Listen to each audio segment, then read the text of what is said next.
to stop and smell the flowers if you like to climb. Hello and welcome back. I have got a very short makes video for you. I haven't had a makes video for a while, mainly because I've been super busy with work. We've had quite a few events coming up, and we've also been away on a couple of little trips, which hopefully you will have seen some of the videos of. So I haven't really had a lot of making time.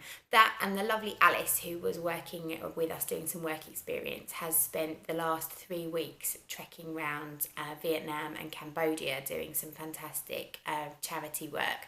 So she'd been cutting out a lot of my patterns and tracing off, so I've been able to just quickly whiz them together. But as I haven't had her around, I haven't had a chance to get those things done, and I've been having to do the day-to-day work. That, and we are currently getting ready to exhibit at Yarndale, which is a big fibre festival in Skipton in Yorkshire at the end of September. So that is creeping up on me really quickly, and there's all sorts of work that needs doing to prepare for that. So making wise, I haven't had very much time, so I apologise on the quality of these videos and how quickly they're coming out to you, but I thought I'd better get one to you. So I wanted to show you the first thing I've made. Now, I haven't got my skinny gutted son to model these for you because trust me, it's not a fantastic sight, but I have finished his little pyjama shorts in the jersey that I bought in Walthamstow. They're lovely. What I did is I made them as long as I could, knowing that they wouldn't be neither long nor short. Brought them home, made him try them on, and decided where to cut them to. And we've cut them so that they're literally sort of on his knee. So they should last him for ages. He absolutely loves them. He was very pleased with them, and I've had to prize these off him today so that I can film them for you. So it was just a very simple short pattern. I used the simplicity pattern, but I did the waistband slightly differently. I actually sewed in my elastic using the instructions in the Tilly and the Buttons Fifi cami and short set. Speaking of which, I have this to show you. Now, this goes back quite a long way. I remember showing you in a fabric haul some time ago this beautiful vintage gauzy fabric that I had, and I was planning on making a cami top with it. Unfortunately though, no matter which pattern I tried, I didn't have enough fabric to make a cami top with it, so I decided to make myself a little pair of BJ shorts. So I've made a little pair of Fifi bottoms. And I love this pattern. This is the Tilly Warness Fifi pattern.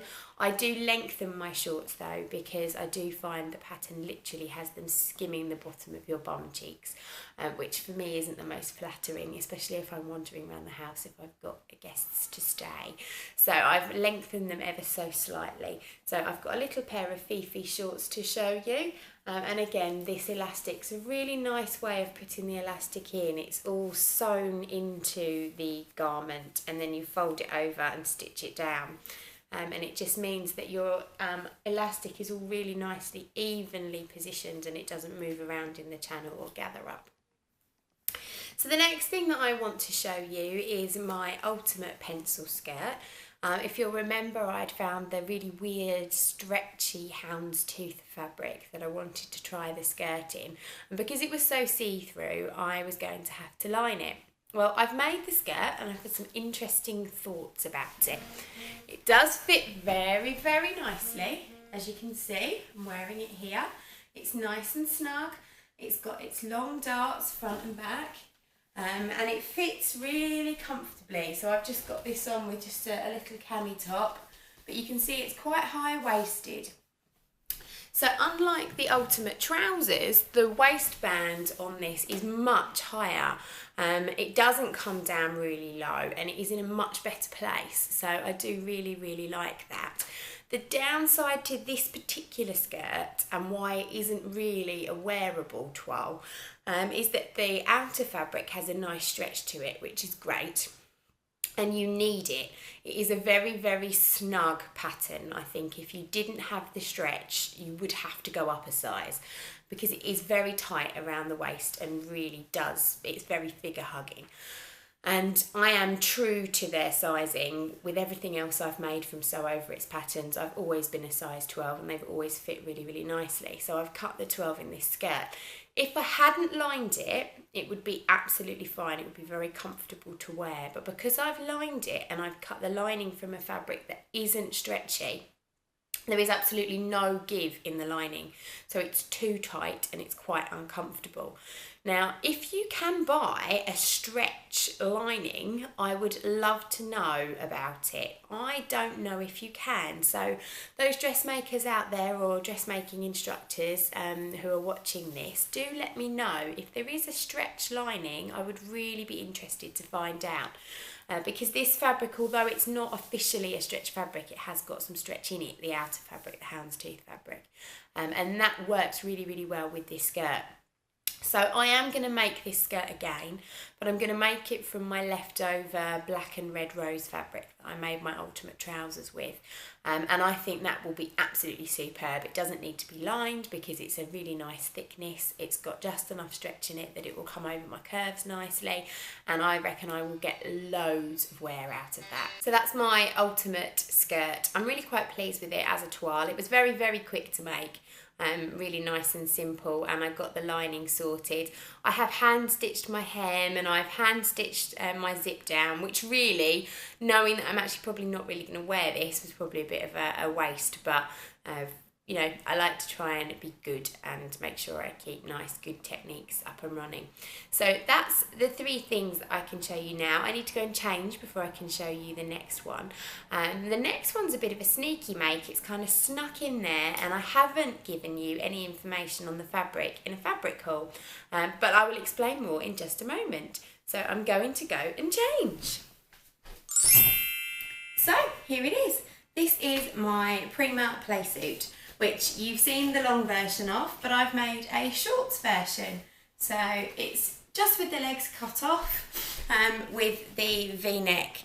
Now, I made this Prima Playsuit. I've got a complete review of this pattern on my YouTube. I'll try to put the link below so you can get to it quickly. And I made it with a seersucker fabric, which was really, really nice in blue and white stripes. And this fabric was an absolute steal. It arrived on my doorstep by fluke, really, fairly recently. I do find owning a studio in a small rural village, people get to know that I exist, and I quite often get calls from people who have lost relatives and they've been clearing out the loft and they've come across all sorts of sewing, dressmaking, fabrics, things like that, and they wondered if I would like them. And I often get those phone calls, and this time the phone call came and I went to pick up a couple of big bin bags of fabric from a gentleman in the village. And sometimes the things are a little bit dusty and a little bit fusty and you don't necessarily have use for them, in which case I tend to pass them on to a local charity. But this time there was some really lovely stuff, including of about 7 or 8 meters of this khaki yellow and whitey cream striped crepe, and it's lovely, lovely quality. It's really drapey and really nice to work with. So straight away I thought to myself it would be absolutely perfect to make my playsuit in, but make a short version. So I'm off to Amsterdam at the end of August with my husband, and I thought it would be a really nice outfit to be able to stroll along the canals in, stay nice and cool, but I'm not going to have the issue of my legs rubbing together if I'm wearing a skirt. So hence why I made this for myself, and it was just a quick make, and I didn't get a chance to show you the fabric in my fabric haul before I quickly cut it out and put it together.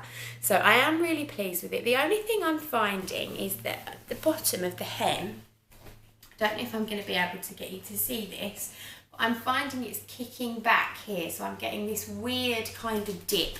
I think it's just because I machine hemmed it and I just whizzed it up in a bit of a hurry. I'm hoping if I give it a really good steam press it might sort itself out. Otherwise I might find that it needs a bit more weight in the hem, so what I might have to do is unpick it and perhaps put some interfacing around the bottom and then re-hem it just to give it a little bit of weight. But I'll have a play around with that. But worst case scenario, just for knocking around on holiday, it's an extremely comfy garment. So I absolutely love this pattern. 3 of my regular pupils have asked me if I'll run it as a class, so officially I can't do that obviously because it's a a Prima pattern, but they have all phoned up the Prima hotline and ordered the pattern for themselves. So the pattern's arrived, they've all got it traced off, and we're just going to have a sew along day and we're going to make the Playsuit together. They don't really need my instruction, to be honest. They just want to be able to use the venue and use the facility. They all know what they're doing. So we're going to have a sew along day in the middle of August, and you'll probably see a few more of these Playsuits wandering through the streets of Essex. So that's all I've got to show you, I'm afraid, for this week. Hopefully in the next couple of days or so, I will get a couple more podcasts up on to the YouTube channel. So the podcast is where I talk about my knitting and crochet journey. I've just done a fabric haul, which hopefully you'll have already seen. So if I get a chance to do a little bit of making, Alice is back with us this week, so I may get a chance to get a little bit of making done. But you might find that my fabric haul and my makes videos take a little bit of a back seat just for the next 4 or 5 weeks, as we have got summer holidays here in the UK. The children are at home with me when I'm not at work, and finding time to film without them interrupting is also pretty hard. So hopefully things will come back into full swing again in October, but until then I'll try and keep as much as I can coming onto the channel. And do please keep commenting, sending me your feedback. I really do value your input, and I'm really pleased to see my subscriber numbers are going up and up every week. So do make sure to hit subscribe. There's a little red button there or there, I'm not sure where, and hit subscribe, and then you will receive an email notification whenever I post a new video on my YouTube channel. So thank you for watching, and I will see you again soon. Bye bye. If you like to stop and smell the